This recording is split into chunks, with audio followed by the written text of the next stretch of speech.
Hola, buenas tardes a todos. Esta es la charla referente a los Hechos de los Apóstoles y comprenderá, digamos, el capítulo 1 del versículo 12 al 14. Lo que se refiere al grupo de los apóstoles. El título que pone en la Biblia se llama Grupo de los Apóstoles. Capítulo 1, versículo 12 al 14. Bueno, vamos a ver. Vamos a leer el fragmento. Lo voy a leer y lo comentamos. Dice, capítulo 1, versículo 12, dice: Entonces se volvieron a Jerusalén desde el monte llamado de los Olivos, que está próximo a Jerusalén, la distancia de un camino sabático. Y cuando llegaron, subieron a la estancia superior donde vivían Pedro y Juan, Santiago y Andrés, Felipe y Tomás, Bartolomé y Mateo, Santiago el de Alfeo, Simón el celote y Judas de Santiago. Todos ellos perseveraban en la oración con un mismo espíritu, en compañía de algunas mujeres y de María, la madre de Jesús, y de sus hermanos. Esto es el 1 del 12 al 14. Vamos a ver, fijaos que hay una cosa interesante aquí. Dice, se volvieron, la última clase trataba sobre la ascensión. O sea, habíamos visto al Señor ascender al cielo con los apóstoles. Entonces, como se les dice que ya pueden volver a casa, que ya pueden volver, que en el anterior texto se decía, este Jesús que de entre vosotros ha sido llevado al cielo, volverá así, tal como lo habéis visto marcharse al cielo. Entonces, pues aquí te explica lo siguiente, que ya el grupo, formado por toda esta gente, que luego comentaré, ya dice que se trasladó desde el monte llamado de los Olivos, que está próximo a Jerusalén, la distancia de un camino sabático. A ver, aquí yo lo necesito explicar esto, porque si se lee solo no se acaba de entender la distancia de un camino sabático, ¿qué quiere decir? Muchos de vosotros que me habéis oído ya lo sabéis, pero yo necesito explicarlo para la gente que va a seguir el curso nuevo, ¿no? Hay que tener en cuenta lo siguiente, que para los judíos el sábado era un día en el cual no se podía hacer absolutamente nada. Está basado en el Génesis, ¿no? El Señor hizo el mundo en 6 días y al séptimo descansó. Entonces, el sábado era un día en el que ellos ni siquiera podían hacerse la comida. O sea, si querían comer, tenían que comer tenían que prepararse la comida el día anterior para poder comer. Había muchas reglas con referencia al sábado. Una de ellas era que, lo que aquí explica, que no podían andar, fijaos bien, no podían andar en la distancia equivalente, tenían que el permiso para andar era únicamente una distancia que fuera un poco menor a 1 kilómetro, al equivalente a 1 kilómetro nuestro. Si andaban un poco más, ya incurrían en falta. Y así había una serie de reglas que hacían la vida muy, muy complicada para para los judíos. Por ejemplo, otra cosa era, pues eso, si no se podía hacer absolutamente nada y ellos nada más tenían o una cabra o una vaca o una oveja, y esta oveja, para desgracia de ellos, se caía dentro de un pozo, pues no podían sacarla, porque era sábado, no se podía hacer nada en sábado. ¿Qué ocurría? Que si nada más tienes 2 animales, lo haces. Pero claro, incurrían en falta.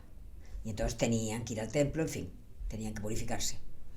O sea que esto es sagrado para ellos. Por eso aquí te pone que cuando se ve Jerusalén, ¿no? Se ve Jerusalén cuando si vas a Jerusalén, no ves desde el Monte de los Olivos, o sea, pues ves todo en la perspectiva.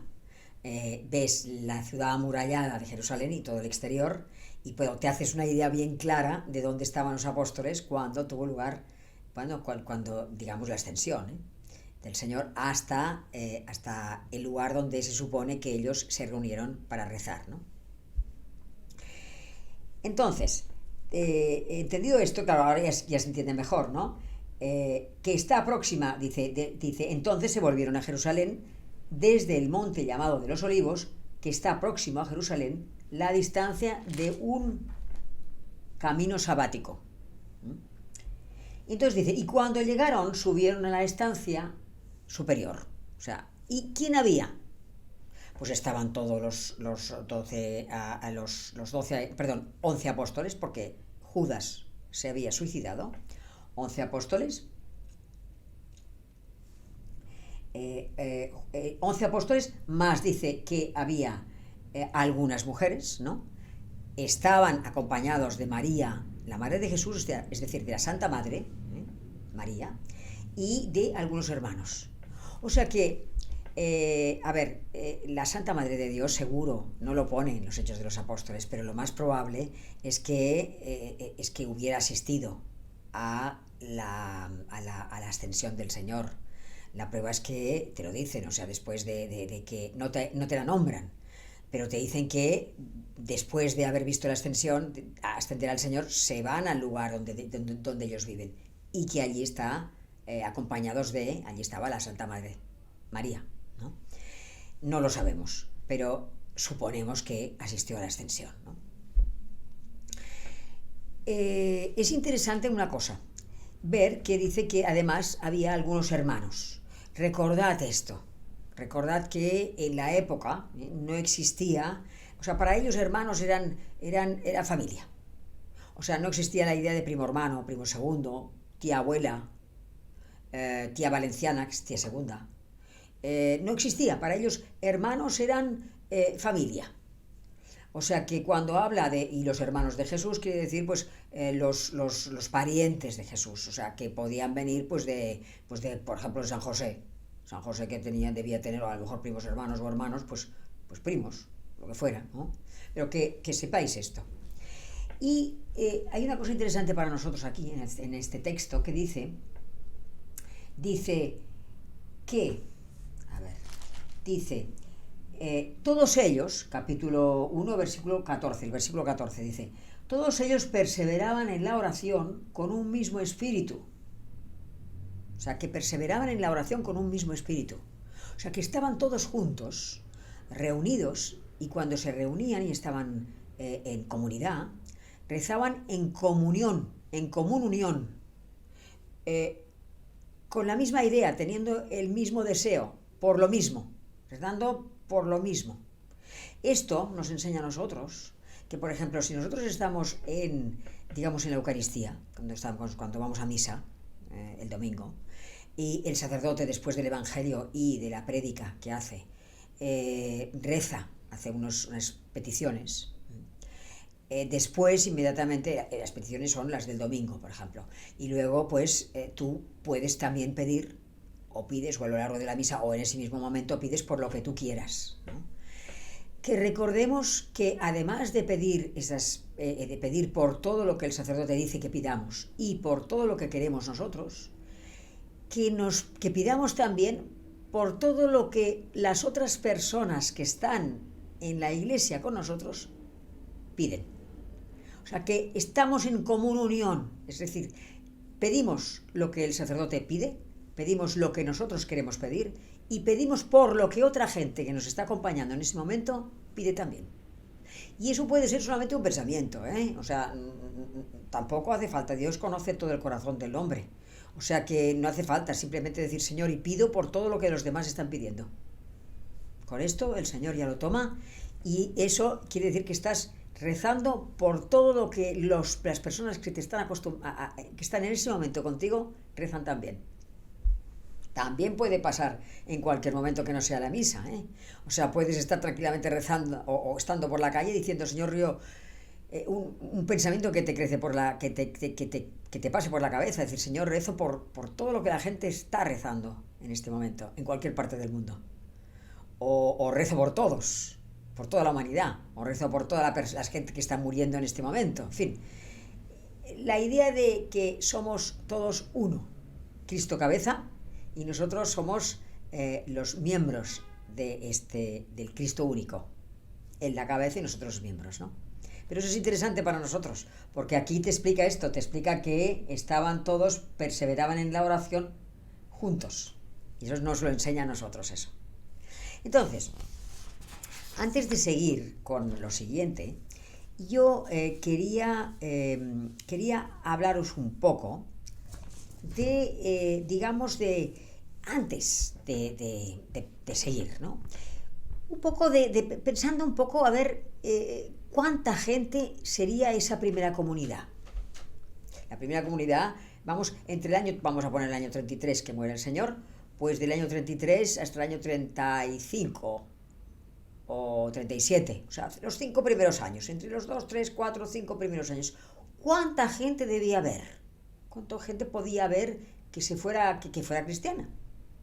Pues mirad, cuando enseguida lo veamos, la clase siguiente, que veremos que Pedro, como cabeza de la iglesia, decide que si ha habido 11 discípulos, Jesucristo había elegido 12, tiene que elegirse uno más, puesto que el Señor eligió 12 y en ese momento son 11. En ese momento en que lo explique yo la semana que viene, en el capítulo, sigue habiendo, el capítulo 1, ¿no? Te dice que eran 120 personas. Luego Pablo, en otro momento, dice que eran 500 personas.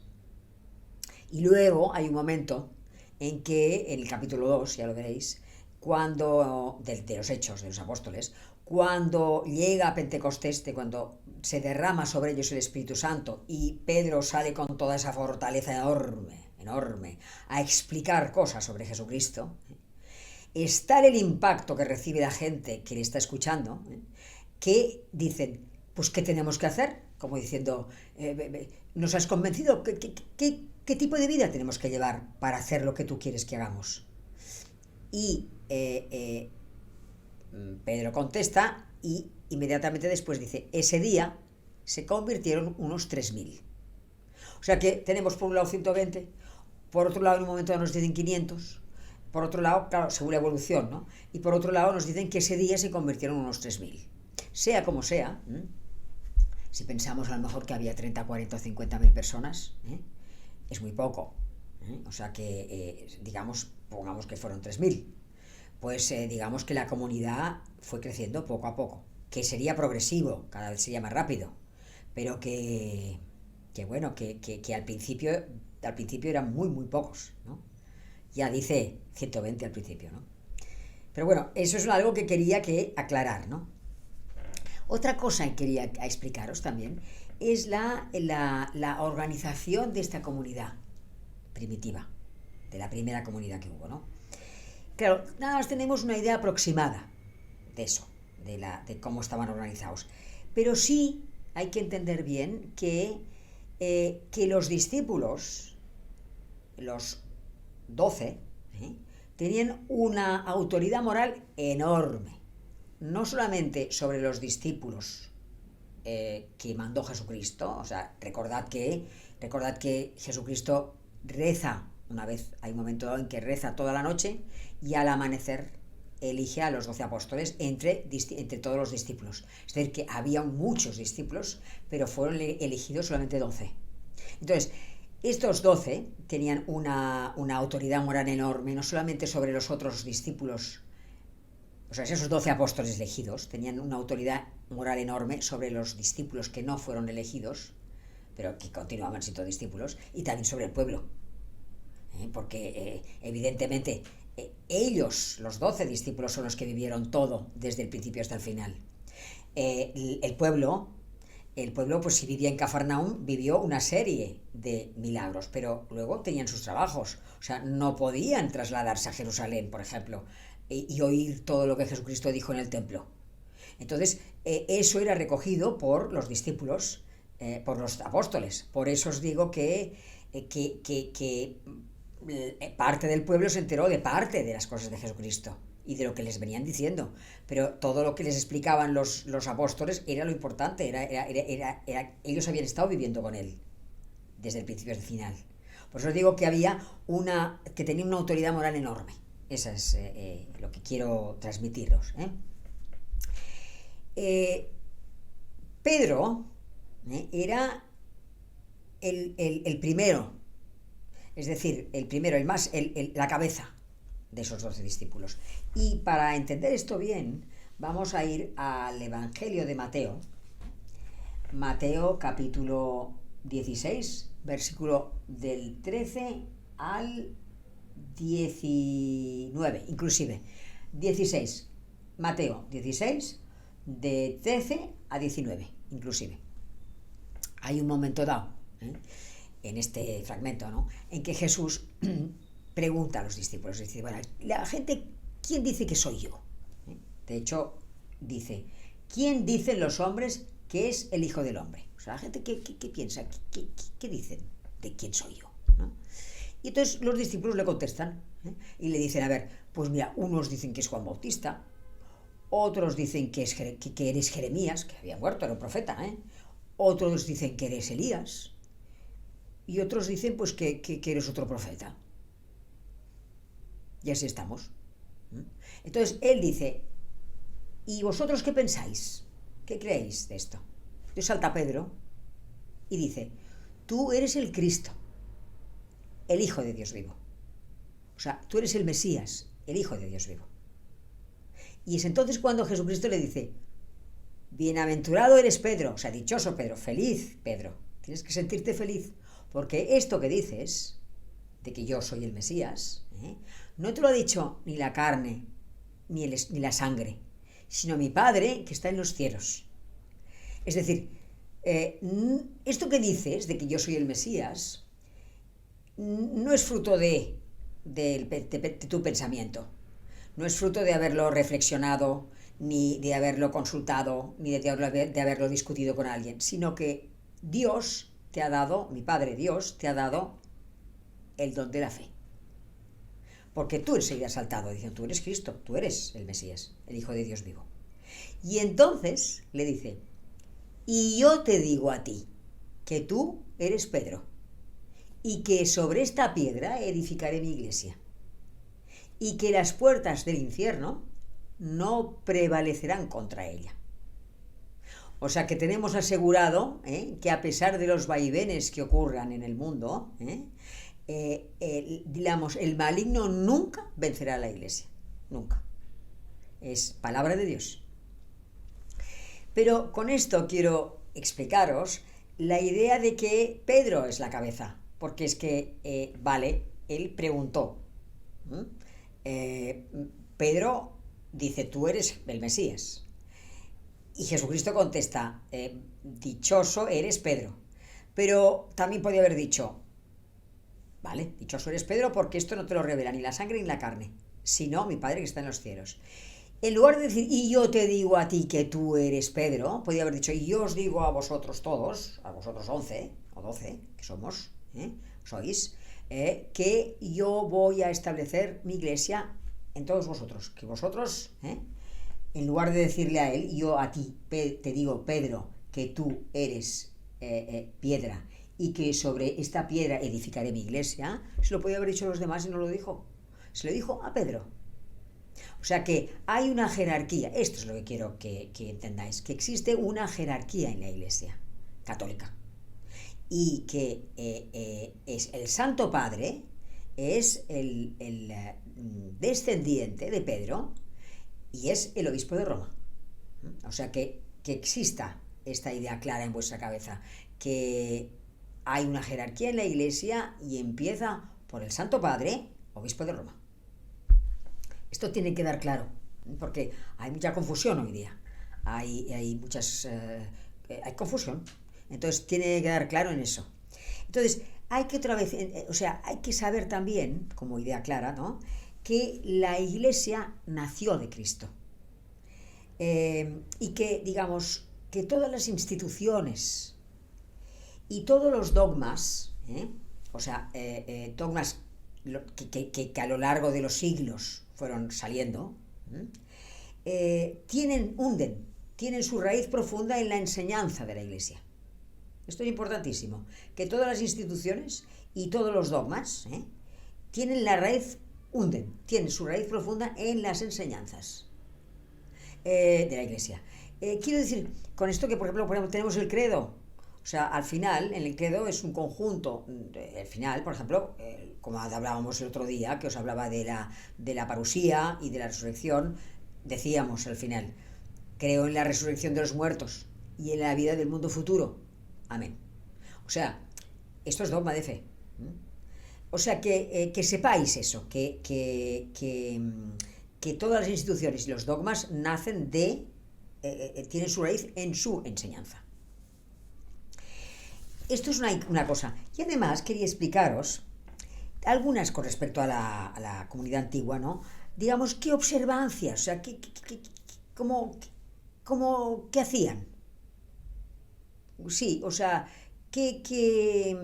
los primeros fieles, qué observancias y qué ritos tenían. Eso es lo que quiero un poco explicaros, ¿no? Pues a ver, lo podemos examinar más o menos, pero fueron esos ritos y enseñanzas fueron la base de la vida religiosa cristiana. Por ejemplo, el bautismo. A ver, tanto los hechos como en Pablo, se sobreentiende que toda persona que aceptaba ser cristiana, o sea, que seguía las enseñanzas de Jesús, que se decía cristiano, se bautizaba. Se sobreentiende esto. Esto, primeramente, porque Jesucristo fue bautizado, aunque fuera bautizado con el bautismo de Juan, ¿no? Pero claro, el rito cristiano tenía características propias. Como os he dicho hace un momento, cuando os he dicho que llega a Pentecostés, Pedro se llena del Espíritu Santo y empieza a hablar a la gente, y la gente que está escuchándole se impresiona y dice, pues, ¿qué tenemos que hacer? Puesto que tú nos estás diciendo una serie de cosas, ¿qué tenemos que hacer, ¿no? Para ser como tú nos dices que seamos, que tenemos que ser. ¿Qué dice Pedro? Lo dice en el capítulo 2, versículo 38. Dice Pedro, la pregunta, ¿qué tenemos que hacer? Pues convertíos.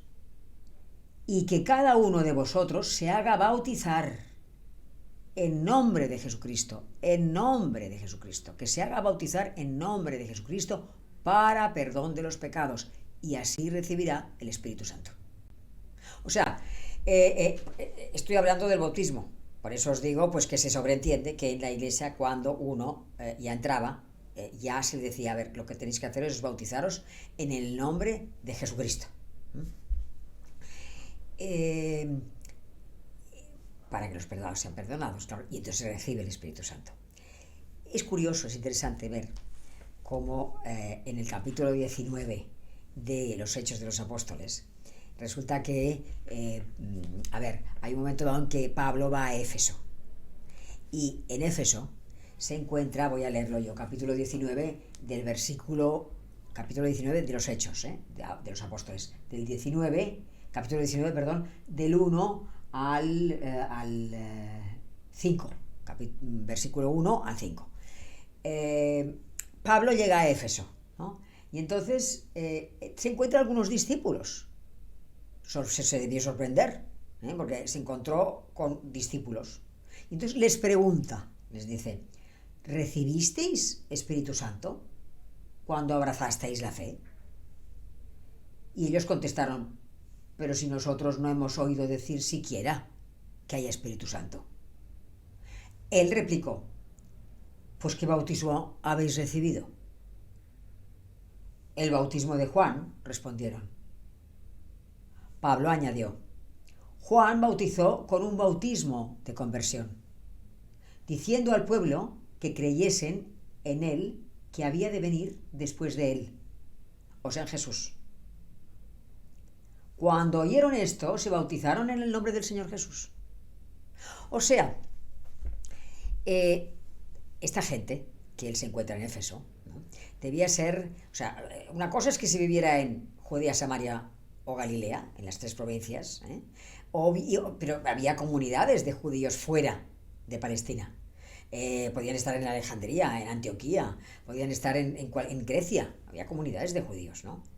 Entonces, existía, digamos, la obligación, digamos, de que por lo menos, de que se tenía que ir a Jerusalén, a, existiera esta costumbre, que se tenía que ir a Jerusalén, eh, por lo menos, digamos, 3 veces al año, pues en la fiesta de Pentecostés, en la fiesta de Pascua o en la fiesta de las tiendas, por ejemplo. Claro, a ver, si vives en la tierra misma puedes celebrar las 3 fiestas, pero si vives a lo mejor en la Cirenaica, que es lo que la actual Libia, pues con una vez que vayas, pues una vez al año que vayas, pues ya de alguna manera has cumplido, que vayas a Jerusalén, al templo. ¿Eh? Y esto es lo que les debió pasar a esta gente que se encuentra Pablo, porque no han oído para nada lo del Espíritu Santo. O sea, debió ser gente que debió venir para alguna de las 3 fiestas, oyó en ese momento que Juan Bautista estaba predicando, que el bautismo de Juan Bautista era un bautismo de arrepentimiento, pero que en sí no tenía ninguna eficacia, ¿eh? Era un bautismo de preparación para cuando Jesucristo llegara, ¿no? Y que evidentemente ahí se quedaron. O sea, como eran buena gente, debieron recibir este bautismo y inmediatamente pues se debían volver al país, a su país. Entonces, fijaos si era importante este bautismo de conversión que proclamaba Juan Bautista, que los preparó a esta gente. Los preparó en el sentido de que cuando Pablo les explica que el bautismo de Juan era uno, pero que lo que hay que hacer es bautizarse en el Espíritu Santo, en nombre de Jesucristo, dice el texto, dice, cuando oyeron esto, se bautizaron en el nombre del Señor Jesús. O sea, no dudaron nada. O sea, escucharon la enseñanza de Pablo,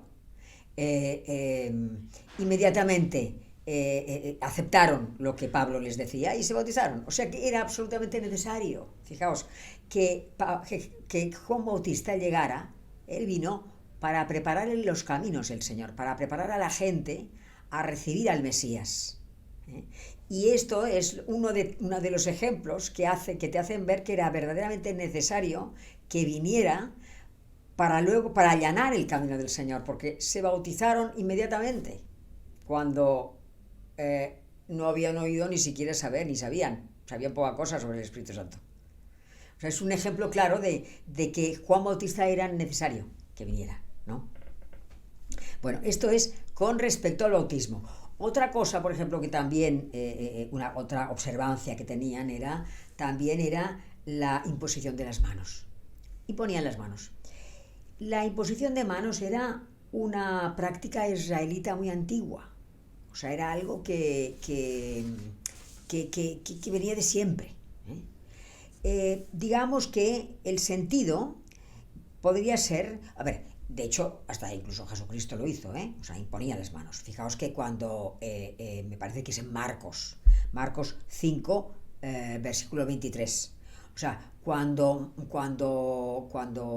el magistrado Jairo, la hija del magistrado Jairo se ha muerto, le dice el magistrado Jairo a Jesús, Señor, ven, impón la mano a mi hija, porque se ha muerto. O sea, era una práctica corriente el imponer las manos, ¿no? Por supuesto, según qué personas, ¿no? Pero Jesucristo lo hacía. O sea que la idea de imponer las manos vendría a ser como, por ejemplo, para que os enteréis bien, la idea de, por ejemplo, cuando el obispo impone las manos en el sacramento del orden a los sacerdotes, digamos que está transmitiendo el obispo, directamente todos los dones que el Espíritu Santo había ya derramado en Pentecostés. O sea que es una gracia enorme cuando el obispo impone las manos en el sacramento del orden, por ejemplo, para poner un ejemplo. Y bueno, y también quería hablaros de la comunión. Es interesante, con respecto a la comunión, Fijaos, en Hechos 2, en el capítulo Hechos 2, que no hemos llegado todavía, ¿no? Pero ya algo hemos tocado. La primera comunidad cristiana. La primera comunidad cristiana dice, Hechos 2, capítulo 2, bueno, versículo 42. Dice que esta primera comunidad cristiana, ¿no? Dice, se mantenían constantes en la enseñanza de los apóstoles, en la comunión, en la fracción del pan y en las oraciones. O sea, que esta primera comunidad, pongamos que fueran los 120, como fueran, o más, ya más, puesto que seguramente se habían convertido después de la prédica de Pedro, que recibió, al recibir el Espíritu Santo, quiero decir, ¿no? O sea, fijaos que dice, se mantenían constantes en la enseñanza de los apóstoles, lo que os he explicado antes, es decir, en que los apóstoles sabían mucho más que ellos sobre Jesucristo, cómo se levantaba, cómo se acostaba, qué es lo que decía, cómo cuando descansaba, cómo comía, qué es lo que decía en un momento dado, si ellos no estuvieron en las bienaventuranzas, cómo fue, si fue por la mañana, si fue por la tarde, qué pausas hizo, en fin, deseosos. O sea, las personas que estaban en las reuniones estaban deseando oír a los apóstoles porque lo oían de primera mano todo. ¿Y qué pasó con la resurrección? ¿Y cómo el primer día cómo lo vieron? Al cabo de 8 días cómo lo vio Tomás. En fin, todo detalles. Deseando estaban saber sobre Jesucristo. Y la comunidad lo dice, se mantenían constantes en la enseñanza de los apóstoles, en la comunión, es decir, la común unión de todos, ¿no? En la común unión, en la fracción del pan, es decir, en un momento dado, después de haber hecho la predicación, después de haberles explicado cosas y anécdotas, debían seguir la pauta que Jesucristo siguió en la última cena, cuando convirtió el cuerpo, el vino y el pan y el vino en cuerpo y sangre de Jesucristo. O sea, siguieron esta pauta, la que habían vivido antes de la pasión, ¿no? Y dice luego que, y en las oraciones, se mantenían juntos rezando siempre por lo mismo, por las mismas cosas, y por lo que unos y otros rezaban entre ellos. Entonces, fijaos que a lo largo de este tiempo que os digo, entre el año 33 hasta 37, claro, todo evolucionó. De manera que estos hombres, y mujeres, evidentemente, que estaban juntos, reunidos, al principio debían pensar, pues, qué alegría, qué gozo, que era como una asamblea de amigos, ¿no? Es que era eso más que una reunión, o sea, era como una reunión piadosa, ¿no? Pero claro, con el tiempo, esto evolucionó, y poco a poco, claro, como el Espíritu Santo actuaba, pues debieron entender que ya era una sociedad de hombres y mujeres, que vivían para Cristo y por Cristo, que lo que querían ser era una comunidad de santos, de hombres buenos, de santos, una comunidad de personas que hicieran exactamente lo que Jesucristo había dicho que se tenía que hacer, que ya constituían de alguna manera una iglesia. Esto es lo que ellos poco a poco fueron entendiendo, ayudados por el Espíritu Santo, ¿no? Claro, el esfuerzo admirable, que ya veremos que hicieron, en intentar para poner en práctica los preceptos de Jesucristo es enorme. O sea, Jesucristo estaba allí todavía, muy próximo, tenían recuerdos personales, recuerdos del templo, tenían todo tipo de recuerdos, o sea que eso les estimulaba para verdaderamente convertirse en personas que fueran como Jesucristo les digo que debían ser, ¿no? Claro, además eso era un caldo de cultivo enorme para que bajase el Espíritu Santo, y tenían una cantidad de dones del Espíritu Santo enorme. O sea que, digamos que, para entendernos, se manifestó claramente, o sea, que tenían una vida espiritual fuerte, sana. O sea, tenían una gran vida espiritual, ayudándose entre ellos. Y finalmente, quería explicaros una cosa corta con respecto a la lengua. O sea, vamos a ver, o sea, que sepáis que la lengua que se hablaba era el arameo. O sea, las razones no tienen tanta importancia. Lo importante es que os quede la razón de que se hablaba arameo, que se hablaba había los que sabían, los rabinos, ¿no? Hablaban evidentemente hebreo, ¿no? Pero entre el pueblo, entre ellos se hablaban en arameo. De alguna manera, la diferencia entre el arameo y el hebreo es un poco como el catalán y el castellano. O sea, si tú, por ejemplo, vas a Cataluña y no sabes catalán, claro que hay giros, evidentemente hay giros catalanes que no están en el castellano y viceversa, ¿no? Pero de alguna manera te acostumbres poco a poco. O sea, vas entendiendo un poco más. Y si estás un poco de tiempo, entiendes fácilmente el catalán. Ahora, es cierto que, por eso os digo que había que esta gente que hablaba en arameo, ¿no? La gente culta hablaba en hebreo, o los rollos, que cuando se iba a la sinagoga, cuando iban a la sinagoga y abrían el rollo, por ejemplo, de Jeremías o de Ismael, de Elías, por ejemplo, lo desenrollaban y estaba escrito en hebreo. Entonces, se leía en hebreo, pero para la gente que era poco culta o que no sabían nada, había un traductor que lo traducía al arameo.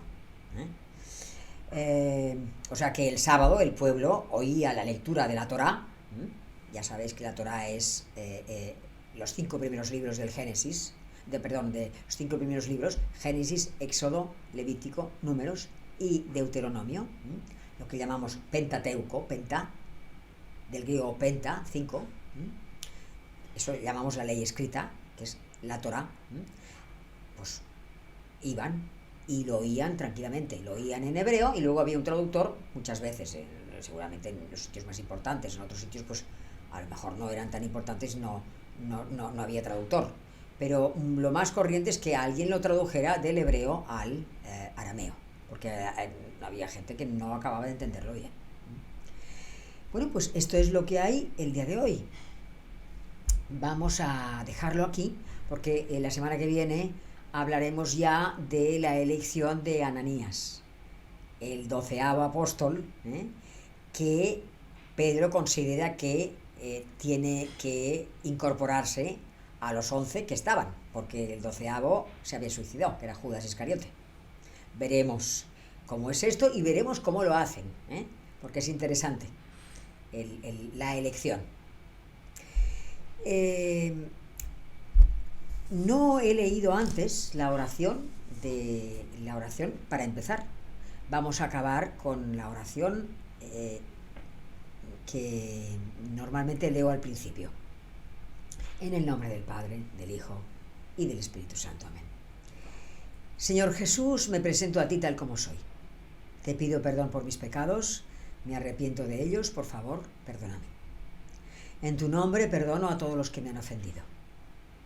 Renuncio a Satanás, a los espíritus maléficos y a todas sus obras. Me entrego por completo a ti con todo mi ser. Señor Jesús, ahora y por siempre, te invito a entrar en mi vida. Te acepto como mi Señor, mi Dios y mi Salvador. Por favor, cúrame, cámbiame, fortaléceme en cuerpo, alma y espíritu. Ven, Señor Jesús, cúbreme con tu preciosa sangre y lléname del Espíritu Santo. Te amo, Señor Jesús. Te alabo, Señor Jesús, y te doy las gracias. Te seguiré cada día de mi vida. María, mi Madre, Reina de la Paz, San Peregrino Santo del Cáncer, todos los ángeles y santos, por favor, ayudadme. Amén. En el nombre del Padre, del Hijo y del Espíritu Santo. Hasta la semana que viene, si Dios quiere.